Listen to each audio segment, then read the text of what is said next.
c'est lundi. Un petit café, ça fait pas de mal. Et puis, ce café, c'est pas n'importe quoi. Quel nez! C'est un Blumenthal de la Martinique. Eh oui, on me l'a offert hier.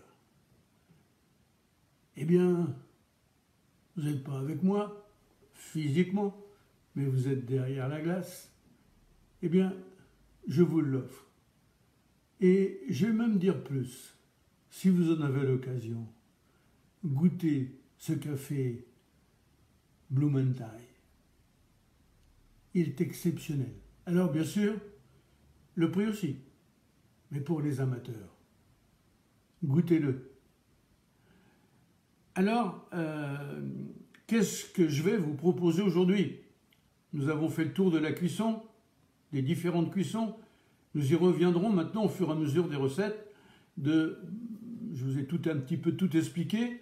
J'ai reçu énormément de, comment dirais-je, pour tout au moins les gens qui sont amis, qui ont pu me toucher par Messenger, énormément de questions, d'aide pour ceci, d'aide pour cela. Eh bien, ne vous gênez pas, je suis là pour ça. Je ne suis pas arrivé à 73 ans pour garder tout ce que j'ai appris, et qui ne m'appartient pas d'ailleurs, qui appartient à ceux qui me l'ont appris, et comme à moi-même et comme à vous-même. Donc moi j'ai la chance de l'avoir, de le posséder. Eh bien, je n'ai pas envie de garder ça. Quand je serai mort dans mon cercueil, ça sera lourd à porter. Alors je préfère le partager avec vous maintenant. Parce que une fois qu'on aura fermé la boîte, je ne vois pas comment ça va sortir. Alors je pourrais toujours y réfléchir. Je serai allongé, tranquille, mais je préfère le faire de mon vivant. Voilà, ça sera plus clair.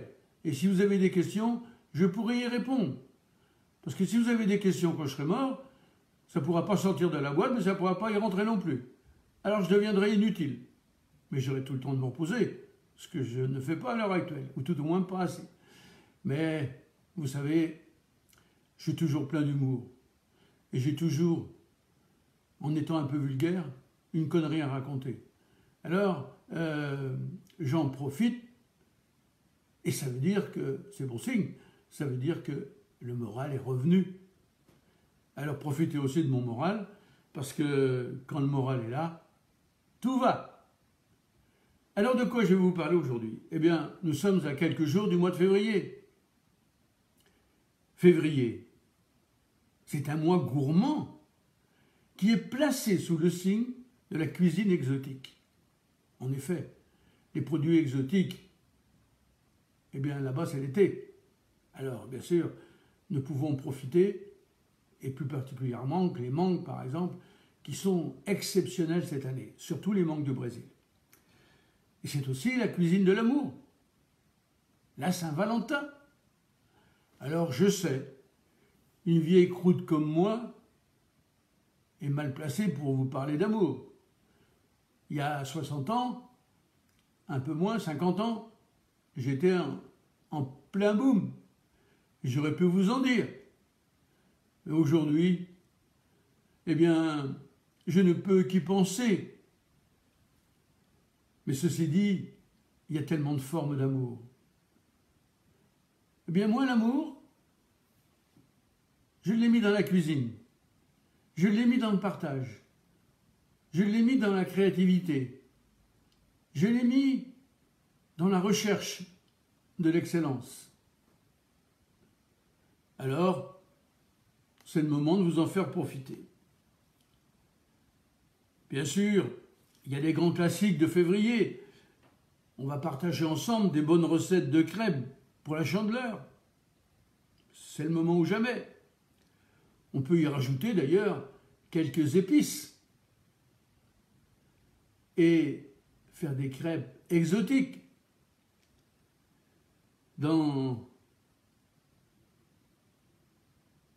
Parmi ceux-ci d'ailleurs, vous avez les plats festifs qui sont excellents, et on fera des recettes de la cuisine chinoise, parce que c'est le nouvel an chinois. Et puis, est-ce que je pourrais passer sous silence les recettes d'amour de la Saint-Sylvestre.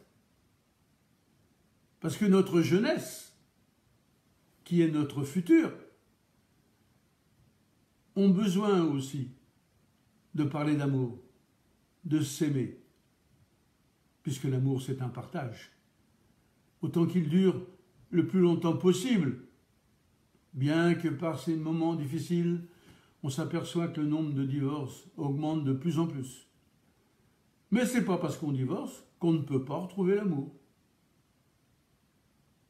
Et la cuisine, c'est de l'amour. L'amour qu'on donne à son prochain ou ses prochains. L'amour qu'on donne à ses parents, l'amour qu'on donne à ses enfants, l'amour qu'on donne à ses amis. Cuisiner, c'est aimer. Cuisiner, c'est une forme d'écriture. Cuisiner, c'est donner son âme, partager son âme avec ceux que l'on aime, ou même des fois ceux que l'on n'aime pas.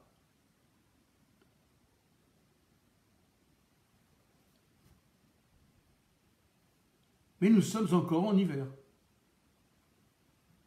Il y a beaucoup de neige partout.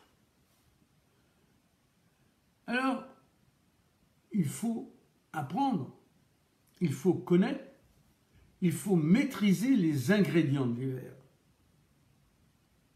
Alors pour cela, vous avez sur ma petite bécane là, que vous ne voyez pas mais qui est là, mon ordinateur, c'est comme ça que ça s'appelle, 125 000 recettes qui vous tendent les bras, par saison, à peu près équilibré. Alors on divise par 4, ça fait plus de 30 000 recettes par saison.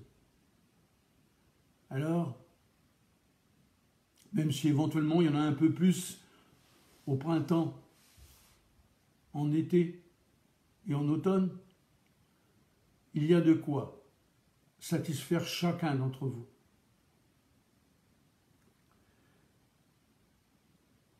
La parfaite aux légumes d'hiver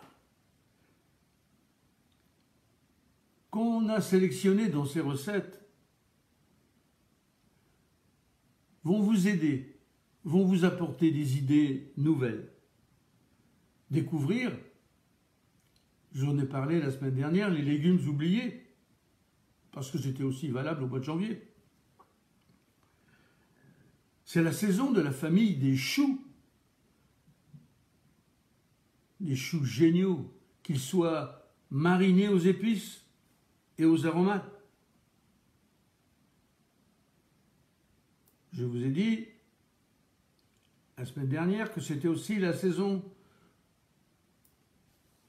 des fromages d'hiver, pour les gratins. Bien qu'il y ait des gratins qui se font sans fromage, comme le gratin dauphinois, qui se fait sans fromage, contrairement à ce que beaucoup croient. Il y a les fondus, qui sont l'occasion de réunions sympathiques, que ce soit des fondus au fromage ou des fondus type bourguignonne, à base de sauce et de viande, ou même les fondues chinoises à base de poisson qui sont remarquables, poissons et légumes.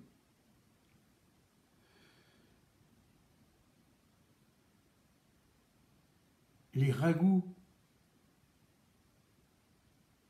À l'heure où on mange de plus, on revient manger à la maison, qu'on abandonne les restaurants pour beaucoup, eh bien, pensez aux ragoûts. Ça permet d'utiliser les restes aussi, les ragoûts, mais meilleur sera le produit, meilleur sera le ragoût. Et sachez une chose, si vous avez le temps, faites le ragoût la veille et mangez-le le lendemain. Vous ferez la différence. Et puis aussi, bien sûr, des plats en sauce. Faut-il encore savoir faire les sauces? C'est pour ça que sur Recettes et Terroirs, que ce soit le site Recettes et Terroirs, ou que ce soit les pages Recettes et Terroirs, ou l'école de cuisine sur Facebook, vous avez des centaines de sauces que nous avons mises au point et que j'utilisais fréquemment au Petit Bedon à l'époque de mes 2 étoiles. Alors, toutes nos sauces sont souvent allégées, parce que c'est la mode et les besoins. Mais pour ceux qui n'ont pas ce souci, il y a beaucoup de vraies sauces comme on savait les faire autrefois. Alors, bien sûr, nous avons les pommes de terre. Nous avons les curcubitacées, les courges et tous les vieux légumes dont je vous ai déjà parlé la semaine dernière. Osez également dans votre cuisine le lait de coco. Il est plein de vitamines. Le gingembre et la citronnelle. N'oubliez pas, comme je l'ai fait moi-même, dans la blanquette de veau, j'ai oublié le jus de citron, que je conseille fortement pour plein de raisons, ne serait-ce que pour la couleur. Mais il amène aussi quelque chose au niveau du goût. C'est un acide citrique qui permettra une meilleure conservation du produit. Et Anne-Marie, qui me coach, une dame qui nous suit depuis plusieurs mois maintenant, eh bien, a corrigé cette erreur. Et de suite, eh bien, j'ai repris la recette en rajoutant le citron que j'avais oublié. Et donc, je la remercie. Comme quoi, les conseils que nous donnent nos habitués, nos amis, eh bien, quand ils en vaillent la peine, ils sont suivis, car nous sommes à votre écoute. Un jeune garçon aussi qui a eu son CAP en 1990, qu'il m'excuse, j'ai oublié son nom, eh bien, a rajouté qu'il fallait que ça soit également, au lieu d'un citron pur, eh bien, une fondue d'oignon au citron. Et j'ai trouvé qu'il avait raison, puisque c'est une des bases du CAP. Donc si on l'a mis, c'était pour quelque chose. Et pourtant, j'en ai fait passer des CAP. Mais que voulez-vous? Il nous arrive aussi d'oublier. Et c'est la preuve que nous les faisons, les recettes. Si on les avait copiées, eh bien, cette erreur n'aurait pas eu lieu d'être. Et c'est moi qui l'ai faite. Alors la citronnelle aussi, c'est un produit exceptionnel au niveau de la santé. Mettez de la citronnelle dans vos plats. Et bien sûr, comme je viens de vous en parler, du jus de citron, de l'ananas aussi qui est très nourrissant.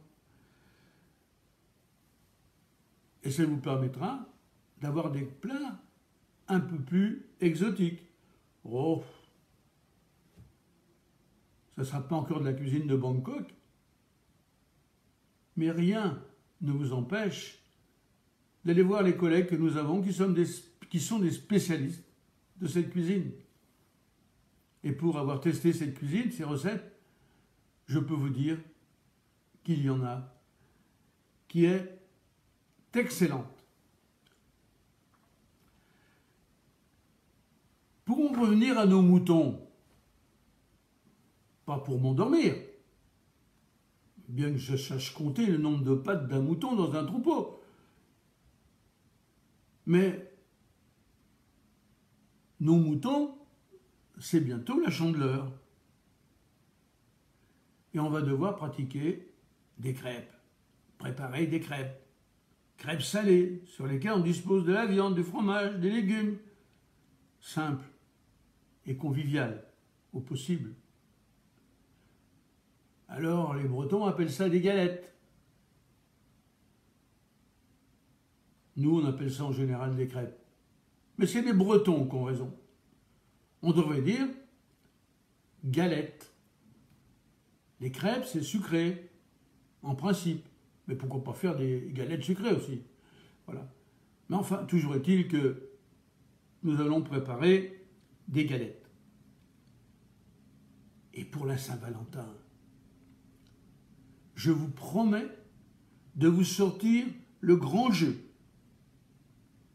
de la finesse, avec des coquilles Saint-Jacques d'Erquy que j'aurais fait venir spécialement et trouver des recettes avec du piquant, avec des épices, pour vous régaler. Mais il n'y aura pas que des coquilles Saint-Jacques, parce que c'est la grande saison de la mer. Et puis bien sûr, je n'ai pas fait la page sur Facebook « Apprendre à la pâtisserie avec Pierre Marchessault » sans vous trouver un dessert au chocolat, mais pas n'importe quel chocolat, les 72% minimum, qui vient de belles fèves de cabosse, qui nous auront donné un chocolat à tomber par terre. Eh bien, je vais me mettre en 4 pour que tout ça soit une réussite. Et vous allez pouvoir découvrir à votre tour ce que nous vous proposons en ce mois de février.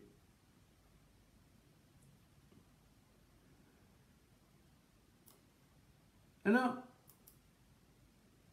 que cuisiner en hiver? Alors, c'est vrai que c'est une bonne question.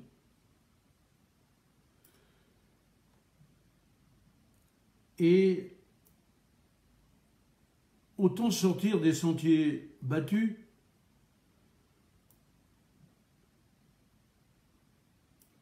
que vous pouvez trouver un petit peu partout.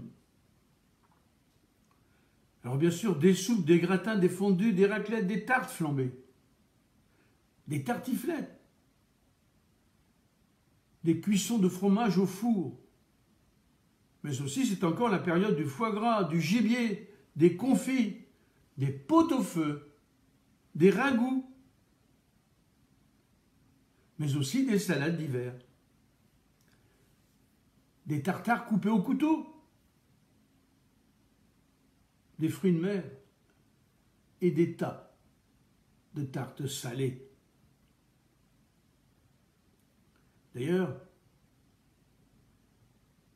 nous allons nous inspirer d'un tour de France que nous allons faire par région, les 14 régions françaises, qui sont en réalité 22.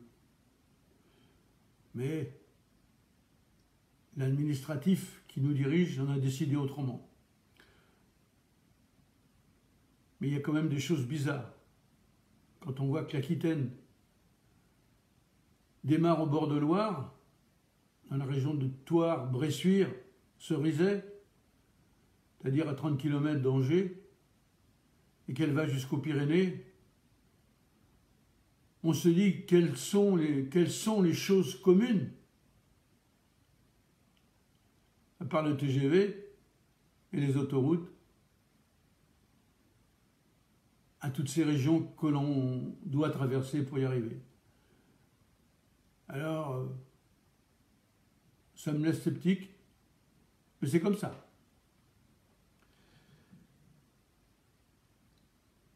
Et bien sûr, nous, comme je vous l'ai dit, nous allons cuisiner les épices et bien sûr les fruits exotiques. Alors, je n'ai plus qu'à prendre mon passeport pour voyager. Et vous trouvez de belles recettes simples et sophistiquées pour répondre à toutes les occasions que vous aurez de les utiliser cet hiver.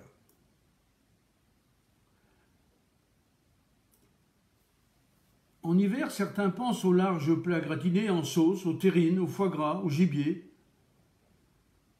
Mais on pense aussi à des choses infiniment variées. Les soupes, par exemple, qui peuvent être préparées à l'avance, avec les légumes de saison, des poireaux, des pommes de terre, des navets, des carottes, des topinambours, des épinards, des choux. Et dans laquelle je vous suggère, par exemple, d'utiliser des currys, des laits de coco, de la ricotta ou des fromages, des noix ou des noisettes grillées, par exemple, pour mettre en valeur les goûts, exacerber ces goûts dont chacun se réfère, mais peu ont les solutions pour y arriver. Voyager cet hiver, c'est, comme je vous l'ai déjà dit et répété, c'est la saison des fruits exotiques qui marche très bien, en version sucrée comme en version salée, avec les viandes blanches par exemple, avec le canard, le porc, le gibier. Mais on peut oser également les épices douces, comme la vanille avec la blanquette de veau, blanquette de dinde, blanquette de poisson, blanquette d'agneau, d'agnelle ou de homard, en rajoutant un petit peu de citronnelle pour le saumon, un peu de cannelle pour la cuisine du boudin aux pommes par exemple.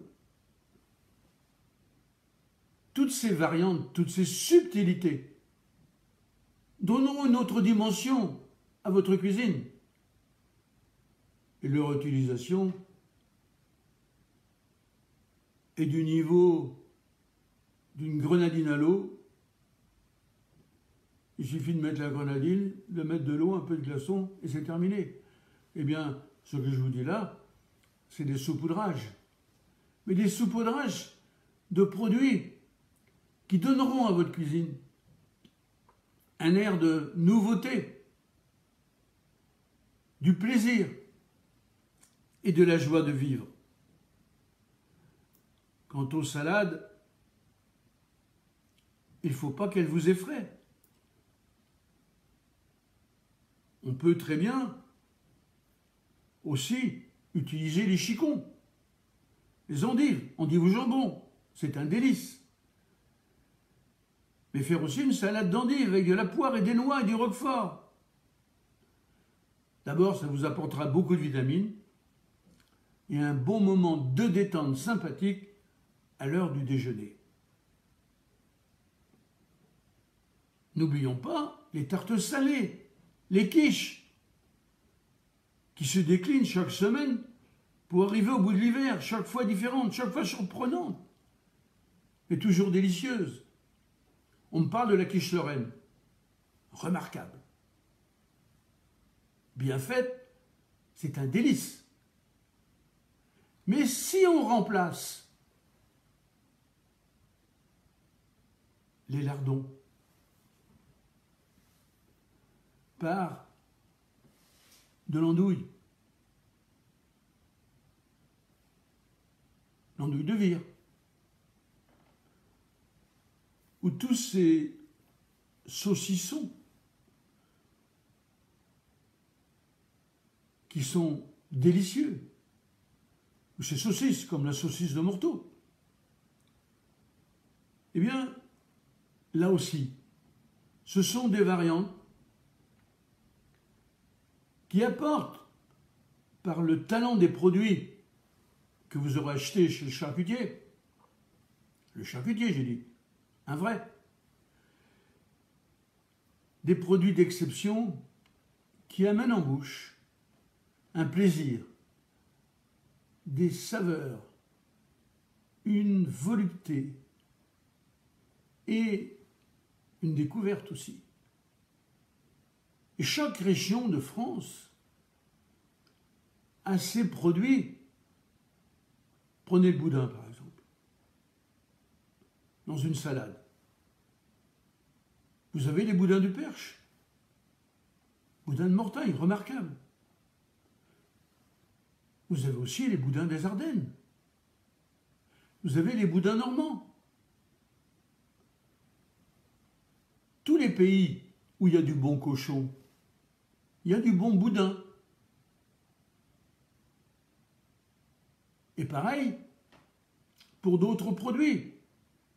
Prenez par exemple ce produit qui fut interdit pendant si longtemps, le ventre de veau, la fraise de veau, qui est travaillée exactement comme les tripes du Languedoc ou les tripes de la région normande.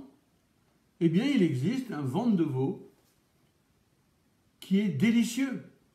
Non, il existe au niveau comme les tripes, mais il existe aussi en saucisse que l'on fait frire. Bobos en est le roi, par exemple. Bobos, un des anciens chefs du regretté Paul Bocuse. Vous tapez Bobos sur Internet et vous recevez ces produits. Seulement, dans ce type de produits, les meilleurs de France. Je parlais du boudin tout à l'heure et j'ai oublié. Dieu sait si j'aimais ces produits. C'est les boudins de Christian Parra. Il y avait un restaurant à Urtz qui maintenant appartient à Ducasse, enfin à la galaxie Ducasse. Christian Parra avait créé un boudin qui est d'ailleurs repris par une usine, je ne sais pas où, vous mettez boudin de Christian Parra sur Internet et vous trouverez. Goûtez-moi ce boudin. C'est l'apothéose en bouche. Jamais vous aurez mangé du boudin de cette qualité. Il est l'exception. Ceci dit, les boudins du Perche, de Mortagne, sont aussi remarquables, comme ceux des Ardennes. Ils ont leur spécificité, leur goût, leur plaisir. Ah, il faut en dire des choses. Et puis, il faut faire des choix parfois. Des choix dans la qualité. Certains vous diront qu'ils adorent la dinde. Alors, pourquoi pas? D'autres vous diront, je préfère le chapon. Moi, je vous dirais, je préfère la poularde. Mais dans la qualité de nos volailles, quelles que soient les régions, parce que qu'on me parle du poulet de Bourgogne, qu'on me parle du poulet champenois, qu'on me parle des poulets des Landes, des poulets d'Auvergne, des poulets de Bresse, des poulets de la Sarthe. Pensez-vous qu'il y ait réellement dans l'assiette des différences? Moi, je vous dis non, à condition de savoir choisir ce que l'on achète. Mais un poulet des Landes, un poulet de la région de Saint-Sever, c'est fantastique. Mais moi, je suis incapable de faire, une fois que c'est bien préparé dans l'assiette, une différence entre les poulets de Saint-Sever, les poulets de l'Allier ou d'Auvergne, un poulet de Bresse, un poulet champenois, un poulet de Bourgogne. Ils ont tous à peu près le même niveau. La différence se fait dans ce que vous allez en faire et la façon dont vous allez le cuire. Parce que là aussi, il y a des règles qui n'ont rien à voir avec ce que vous avez appris. Un poulet, ça se cuit à 90-100 degrés. Et lorsqu'il est cuit, au bout d'une heure et demie, 2 heures, et vous n'avez pas besoin de vous embêter à surveiller, 90-100 degrés, vous êtes sûr qu'il ne brûlera pas. Mais au bout de 2 heures de cuisson, c'est l'heure de se mettre à table, et le temps que vous mangez l'entrée, sur chaque côté, vous mettez un coup de grille pour le dorer comme vous le souhaitez. Eh bien, je vous garantis que vous n'aurez jamais mangé un poulet aussi bon. Et si l'un d'entre vous me dit que cette méthode de cuire le poulet est moins bonne que celle qu'ils font d'habitude, je lui rembourse son poulet. Mais il faudra qu'il me le prouve. C'est-à-dire qu'il me fasse une comparaison où je serai présent entre sa façon de cuire d'autrefois et celle que je viens de vous donner. Pour le moment, personne n'y est arrivé. Surtout si on reprend le poulet 4 jours après. Parce que là, vous ferez la différence. Encore plus. Parce qu'un poulet, avec ma façon, que vous reprenez 4 jours après, réchauffé, vous verrez qu'il est bien meilleur encore. Et ne changez pas votre façon de préparer le poulet. Comme vous faites d'habitude. 2 choses importantes. Vous partez d'un four froid, contrairement à ce que vous aura dit le volailler ou le boucher. Vous le cuisez pendant 2 heures jusqu'à temps qu'il ne rentre plus de jus. Donc là, il suffit simplement de le piquer à un certain endroit et vous verrez s'il y a du jus qui sort ou pas. Mais rien qu'en le piquant comme ça, vous verrez la différence. Alors four froid, 2 heures de cuisson à peu près, et le grill en fin de cuisson de chaque côté, environ 7-8 minutes de chaque côté. Et dernier résultat, et qui a son importance. Pendant que vous cuisinez un poulet, vous entendez paf, paf, paf, ce sont les molécules qui éclatent lorsqu'elles saturent. La chaleur des molécules d'eau les transforme en vapeur, ça éclate, et ça part sur les parois du four. Après, bonjour la pyrolyse, au prix que ça coûte, l'électricité.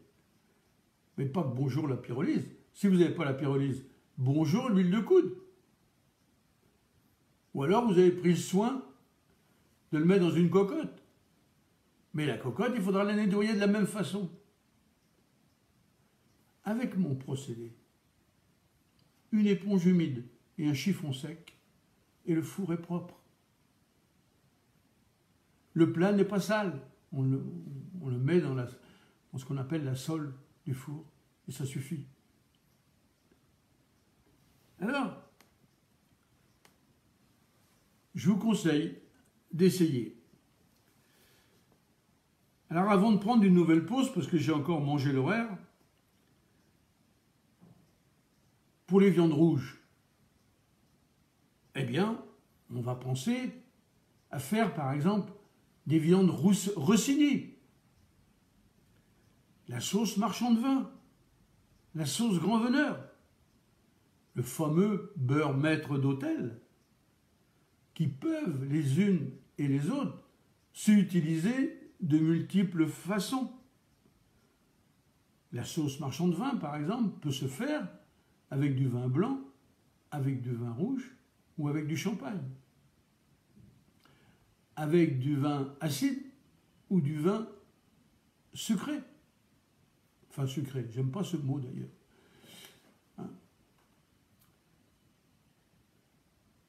Et chacune va apporter à vos plats des saveurs nouvelles, des plaisirs nouveaux et un bonheur sans égal. Et va donner tout de suite un air chic à vos recettes d'hiver.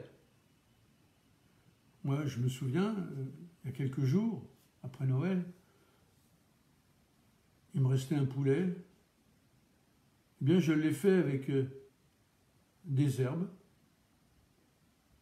du miel et du vin blanc. Mais je peux vous dire que mes invités m'ont tous demandé la recette. Alors il a fallu que je la crée parce que je l'avais fait comme ça. Alors j'ai dû réécrire la recette avant qu'ils s'en aillent, la photocopier et leur donner. Donc, lorsqu'on pense hiver, on pense au beau plateau de fromage avant de passer au dessert. La bûche est tombée un peu en désuétude, et puis la bûche c'est Noël. Donc on en parlera en décembre, maintenant c'est du passé. Aujourd'hui,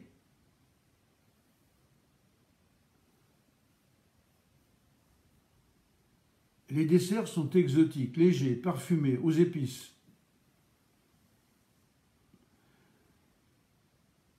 Mais avant d'en parler, je crois que un beau plateau de fromage, avec des fromages de saison. D'ailleurs, vous verrez que sur la page Recettes et terroirs, je vais vous mettre la liste des fromages de saison de février. Et à fin février, je vous mettrai ceux de mars. Et fin mars, je vous mettrai ceux d'avril, avec l'arrivée des chèvres, etc. Et donc, vous avez bien sûr tous les fromages à gratin, vous avez tous les fromages à fondu, tous ces fromages à pâte molle qui n'en sont pas moins délicieux. Vous avez les fromages alsaciens qui sont remarquables. Vous avez aussi des persillés qui sont en pleine bourre. Mais n'oubliez pas, parce que beaucoup de gens me disent que j'ai tort quand je dis qu'on ne mange pas, qu'on ne boit pas de vin rouge avec le fromage. D'abord, ce n'est pas ce que j'ai dit,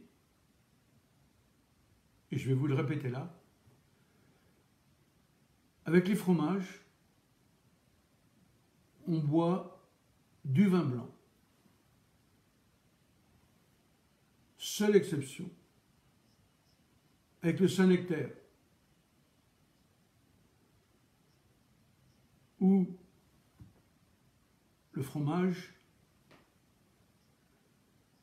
ne se heurte pas au tanin de vin rouge. Ce n'est pas un problème de goût, mesdames et messieurs. C'est un problème de réaction chimique entre les fleurs du fromage, l'évolution du fromage, aux acides qui se heurtent au tanin du vin rouge et provoquent une réaction chimique qui est très néfaste à la digestion. C'est un problème de santé publique, sachez-le. Chose qui ne se passe pas avec les vins blancs. Le Saint-Nectaire, lui, il n'y a pas de problème. Avec les potes persillés, on va pouvoir mettre des vieux Banyuls, des vieux Porto, ou les vins de la région d'Orange, liquoreux. Là, on obtient des mariages satisfaisants. Mais pas de vin rouge sur le reste. Alors après, vous faites ce que vous voulez. Notre rôle à nous, c'est de vous donner des conseils. Mais nous ne sommes pas des gendarmes. Alors vous faites comme vous le souhaitez, comme vous aimez. Mais pensez-y. Et vous verrez que ceux qui adorent le vin rouge avec certains fromages, vous aurez une digestion bien meilleure si vous suivez mes conseils. Ah, il y a quelqu'un qui m'écrit, et avec le camembert et les brie, est-ce que je peux continuer à boire mon vin rouge? Non. Surtout avec toutes ces croûtes fleuries là, c'est impensable. Au niveau digestif, au niveau santé, au niveau même gustatif. La réaction éteint les qualités du fromage. Alors quoi boire? Mais du cidre, du calvados, voire de l'eau. Ou tout simplement des jus de pommes, des choses comme ça. Mais pas de vin rouge. Ni rosé. Vin blanc. Pour les autres. Et pas de vin blanc non plus sur le camembert, sur ces genres de croûtes délicieuses. Alors si vous avez encore quelques doutes de ce que vous dit votre humble serviteur, eh bien vous allez sur Internet et vous posez la question. Il a de grands sommeliers connus. Vous diront ce qu'ils en pensent. Et après, en votre âme et conscience, vous jugerez.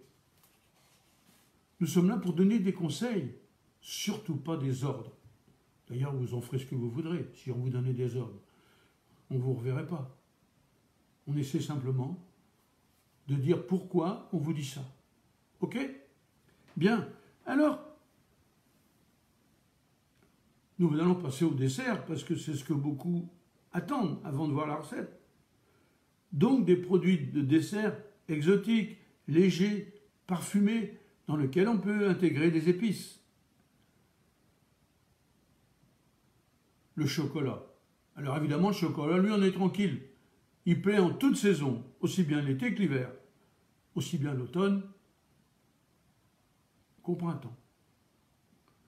Et pour toutes les occasions. Mais l'hiver, on peut aussi cuisiner davantage avec de l'alcool, des desserts à base d'alcool. Pour les parents, bien sûr. On peut flamber les crêpes de la Chandeleur, imbiber les biscuits et la cuillère du tiramisu, ou d'autres biscuits, ou bien la pâte à crème, ou encore le baba au rhum.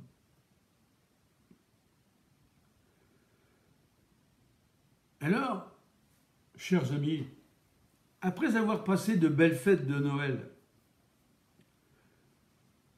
et d'avoir fêté avec bonheur l'Épiphanie, eh bien, nous allons maintenant passer à la Chandeleur, au Nouvel An chinois et à la Saint-Valentin.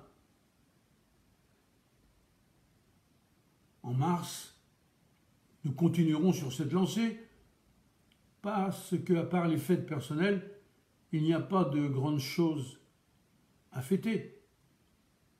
Mais en avril, le beau temps revient. Quoique, on dit qu'en avril, ne te découvre pas d'un fil. Parce que des fois, c'est surprenant. Mais il n'y a pas de mal à se faire du bien. Hein? Donc, nous allons continuer cette rencontre avec les produits de saison et je vous prépare là où les recettes, si vous êtes sages, que j'aurai sélectionnées pour vous. À tout de suite. Eh bien, nous allons reprendre le cours et la fin de cet ultime temps pour aujourd'hui. Je vais vous parler du kale. K-A-L-E, mais se prononce kale.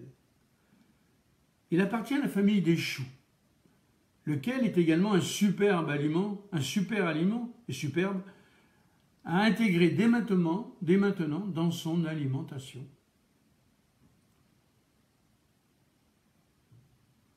Bien sûr que vous êtes soucieux de votre alimentation, que vous souhaitez faire attention à votre ligne, vous, mesdames, surtout, eh bien, lequel vous réservera bien des surprises, car il est sur tous les fronts. Écoutez-moi, et vous allez apprendre à cuisiner le meilleur pour en tirer le meilleur parti. Bonjour Colette, comment allez-vous? Colette, depuis longtemps, nous suit. Et c'est un plaisir, ma chère Colette, bien que ça fait un moment qu'on ne se soit pas vu physiquement, de savoir que vous êtes en train de regarder ce que je dis et d'écouter ce que je dis. Alors tiens, je vous dédie cette recette. ma chère Colette. D'ailleurs, je crois qu'on se tutoyait à l'époque. Hein? Ça nous rajeunit, c'est tout. Ce qui est bien, c'est que dans ce genre d'émission, on peut avoir comme ça des petits contacts privés avec des gens qui vous ont connu, que vous avez perdu de vue. Surtout que je suis parti plus de 10 ans en Amérique, donc c'est vrai que ça fait un trou. Et puis vous revenez, et puis vous voyez réapparaître la personne d'une autre façon, mais c'est très sympathique et ça met du baume au cœur. Et je sais, ma chère Colette, que tu viens, parce que maintenant je me souviens, on se tutoie, de temps en temps sur Recettes et Terroirs pour voir ce que nous faisons. Et à chaque fois, c'est un plaisir de le savoir. Parce que même si je ne réponds pas toujours, parce que je reçois des milliers et des milliers de notifications, eh bien je ne peux pas répondre à tout le monde, mais sache que ça me fait très plaisir. Alors ce fameux chou kale, qu'on appelle aussi le chou vert, le chou plume, ou tout simplement kale, a tout pour lui, et entre même dans un cercle très fermé des superfoods.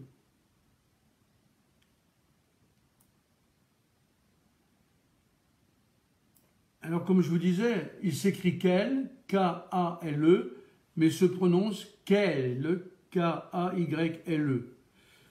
Le chou kale, il a ses adeptes depuis longtemps. Focus sur ce brassica aux 1000 vertus. Un peu d'histoire quand même avant de passer à la recette. D'où vient ce légume chouchou? Lequel n'est pas nouveau. Il date de l'époque romaine et est revenu sur le devant de la scène il y a quelques années aux États-Unis, grâce à des ambassadrices de choix comme Beyoncé ou, excusez le nom, Gwyneth Paltrow. Excusez-moi, mon accent charentais est en difficulté face à l'orthographe américaine. Alors pourquoi le consommer? Eh bien, il permet d'atteindre rapidement nos besoins journaliers en vitamines et en fibres. Par exemple, 60 grammes de kale représentent 134% de la quantité de vitamine C dont a besoin l'organisme par jour. Le kale est également très riche en vitamine A et en calcium. Et en plus de ses avantages nutritionnels incomparables, le kale est pauvre en calories. Comptez 50 kilocaloriques pour 100 grammes de produit. Alors comment l'acheter ce kale? Où le trouve-t-on? Eh bien le kale, on le trouve, c'est sûr, chez tous les bons marchands de légumes. Il s'achète en botte. Pour faire un bon choix de kale, choisissez un kale dont les feuilles sont bien fermes et sans taches. Les taches viennent quand il y a trop longtemps qu'il a été ramassé. Alors, comment cuisiner le chou kale avant la recette? En cuisine, il se prépare comme le chou paumé. Et il se mange ou cuit ou cru. Si vous optez pour le kale cru, on le cuisine en salade, sans oublier de bien rincer les feuilles. C'est très important. Tiens, allez, au passage, un truc de vieux chef. Petite astuce pour rendre les feuilles plus souples. Eh bien, vous les frottez entre elles. Les feuilles vont devenir plus foncées et plus souples et seront prêtes à être dégustées. Je parle là de cru. Pour une recette cuite, le kale peut se cuisiner en soupe potage, en crème, mais aussi en gratin, en accompagnement, en chips, comme garniture sur une pizza par exemple, ou une tarte, et même en smoothie. Attention, petit conseil de chef, dans un kale, seules les feuilles se mangent. Il faut évidemment, lorsqu'on le prépare, retirer la tige centrale, la nervure centrale de chaque feuille de chou. Donc évidemment qu'il y a une grosse perte, enfin une perte importante. Pour cuire le kale, vous avez 4 possibilités. 4. J'avais mon doigt qui avait remonté. Au four, 15 minutes de cuisson, donc c'est très rapide. À la vapeur, 5 minutes de cuisson. À l'eau, environ 5 minutes de cuisson. À la poêle, en tombée, comme les épinards, 15 minutes. Mais tout dépend de la texture, évidemment, que vous souhaitez avoir. Moi, je les aime croquants, ça fera peut-être que 8 minutes ou 10 minutes. Là, c'est à la vue, comme vous les aimez. D'ailleurs, vous en prenez un petit morceau, vous le goûtez, ah, ça me plaît. Ça me plaît pas, ça manque de cuisson. Ah là, c'est un peu trop cuit. Tant pis, la prochaine fois, je mettrai moins longtemps. Le kale, donc pour nous résumer, c'est un allié santé. C'est un allié minceur incontestable. Il est facile à cuisiner et il se trouve partout, donc on peut l'acheter.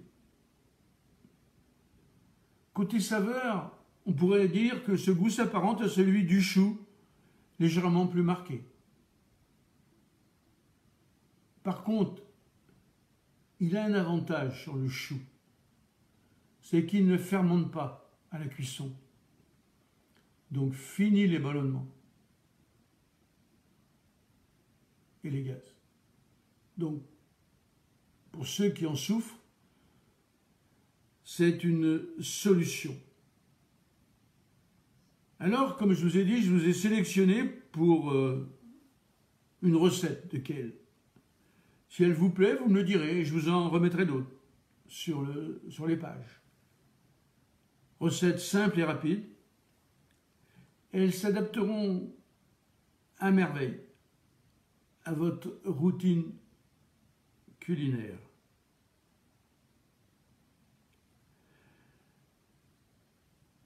Alors, je vous ai prévu une petite recette très sympathique.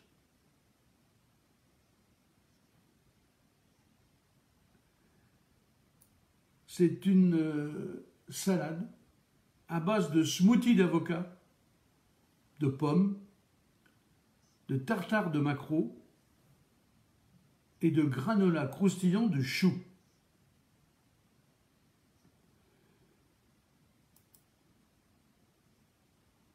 Alors, tout un programme.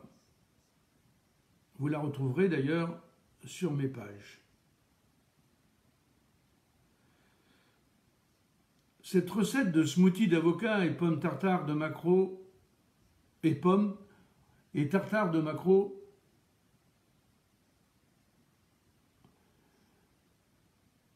granola de choux est très originale et très légère. Et croyez-moi, elle épatera vos convives dès le début du repas. Voici quelques infos pratiques pour réaliser cette recette. Donc, cette recette est pour 6 personnes.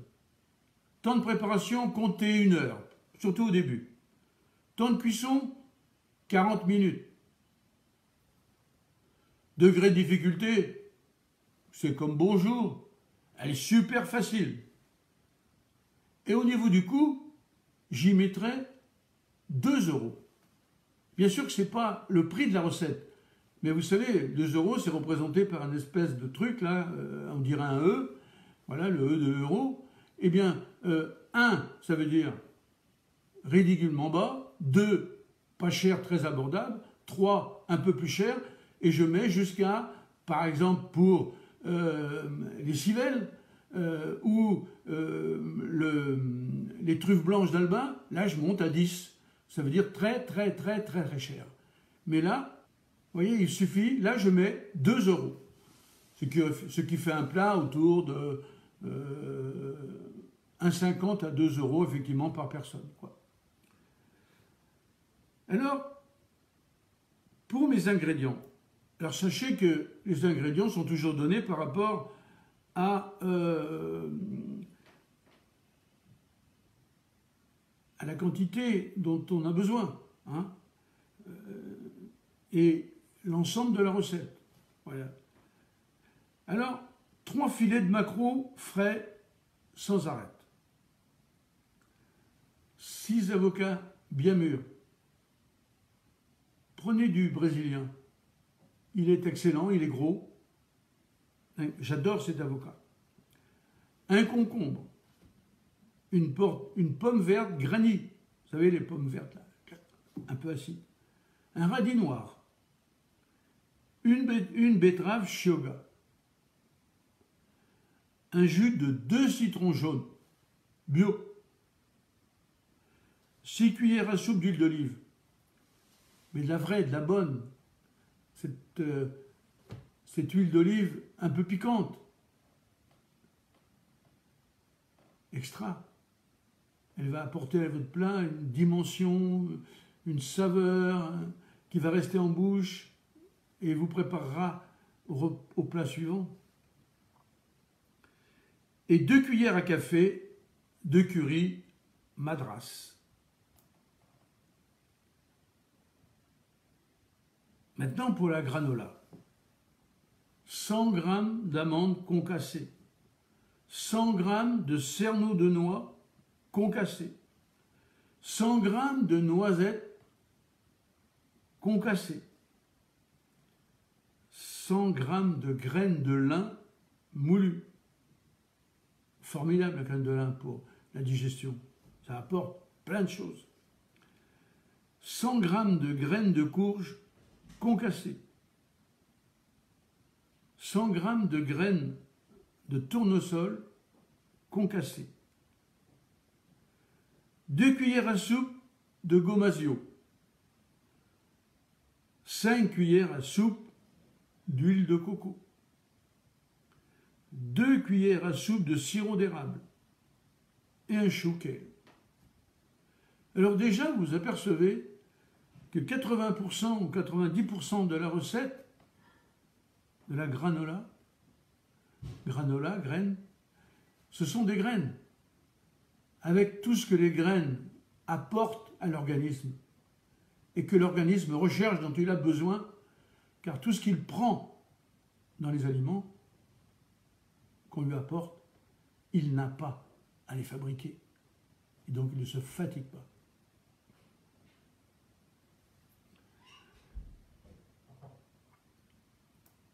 Maintenant, j'ai l'habitude de dire que la cuisine, elle se fait par étapes, comme le Tour de France. Alors pour la première étape, on va préchauffer le four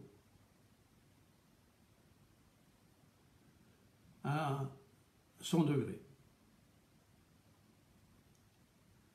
On va laver le chouquel, on va l'émincer finement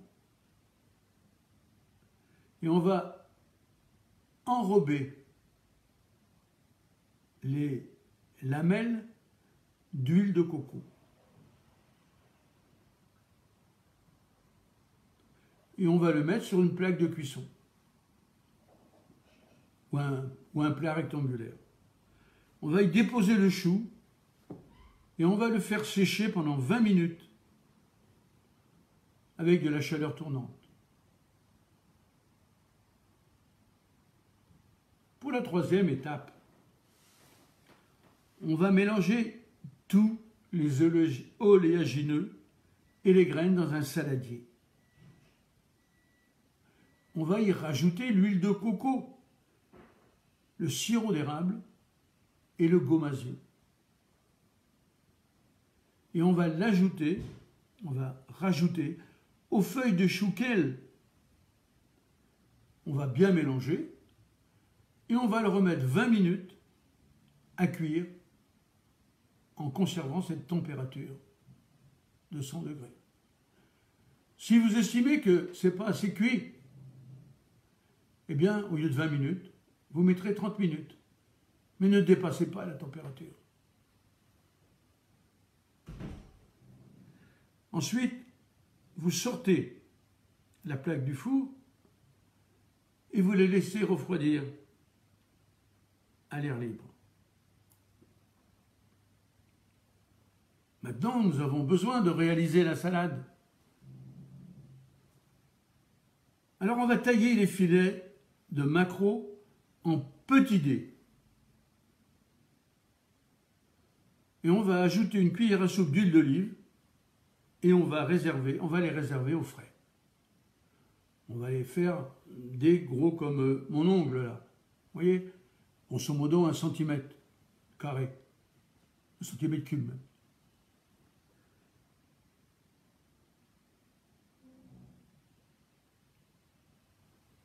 On va prendre une cuillère parisienne. Vous savez, les cuillères avec lesquelles on peut faire des billes.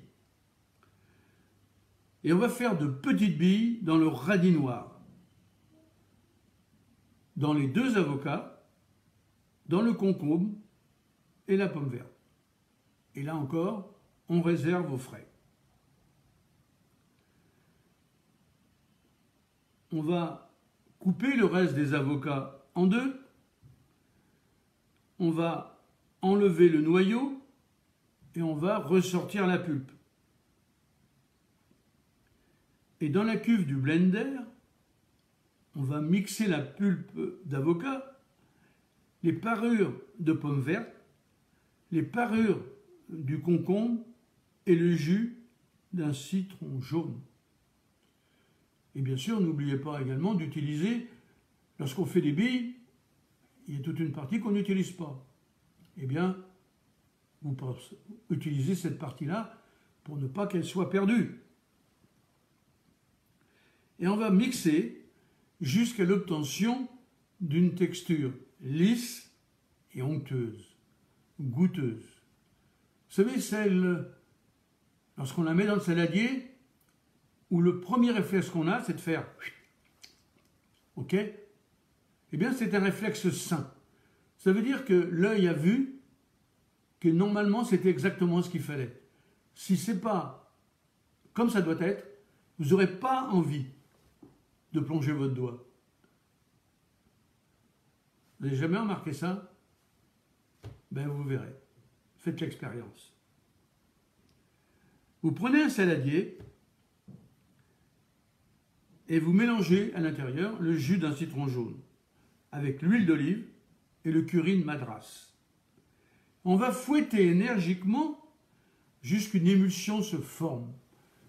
C'est-à-dire que sur le dessus se crée comme une mousse. Ça veut dire que l'émulsion s'est faite et qu'il n'y aura pas, au moment de l'utilisation d'une désolarisation, voilà, j'arrive pas à le dire. Hein, je ne voudrais pas bu ce matin. C'est peut-être ça qui me manque. Voilà. Et lorsque l'émulsion s'est formée, eh bien, vous réservez au frais. Parce qu'ensuite, il va falloir faire le montage de la salade.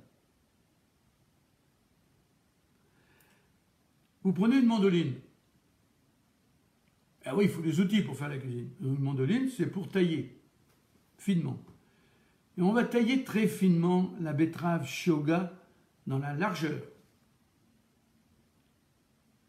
Et sur chaque tranche, on va prendre un emporte-pièce métallique et on va faire des ronds de tranches de betterave fine.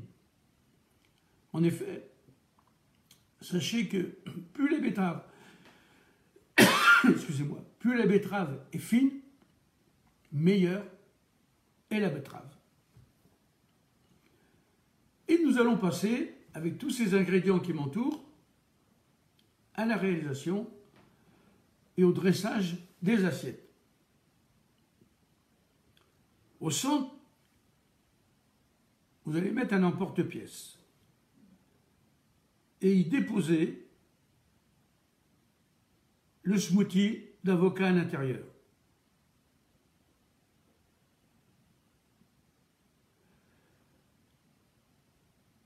Et on dépose aussi 3 petits cercles de tartare de maquereau. De part et d'autre des tartares, on va mettre en alternance les billes de légumes et on va les parsemer de granola de kale.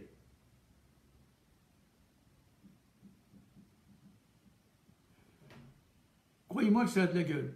Alors n'oubliez pas d'enlever le cercle au milieu et vous allez dresser vos assiettes pour vos convives. Alors, pour la surprise, vous verrez la tête qu'a le plat sur la page par la suite que je vais vous y mettre. Donc dans 10 minutes, elle sera en ligne. Vous pourrez regarder le plat. Eh bien, faites la même chose. OK ? Donc, sur ce, je vous souhaite bon appétit. Et malheureusement, je dois m'absenter, donc je ne peux pas, j'ai un rendez-vous. Je ne peux donc pas vous donner une autre recette. Je suis déjà un peu en retard. Mais je vous en mettrai une autre, et je vous en ferai une autre cet après-midi. Promis, créché, juré. Je vous en mets une autre en direct cet après-midi, parce que tout le monde a été bien sage. Et j'ai passé une petite heure formidable avec vous. Revenez nombreux. Ce sera notre plaisir à tous. Au revoir. Et à tantôt, comme on dit chez moi. Ne m'oubliez pas. Moi, je ne vous oublierai pas. Bon courage et bon appétit.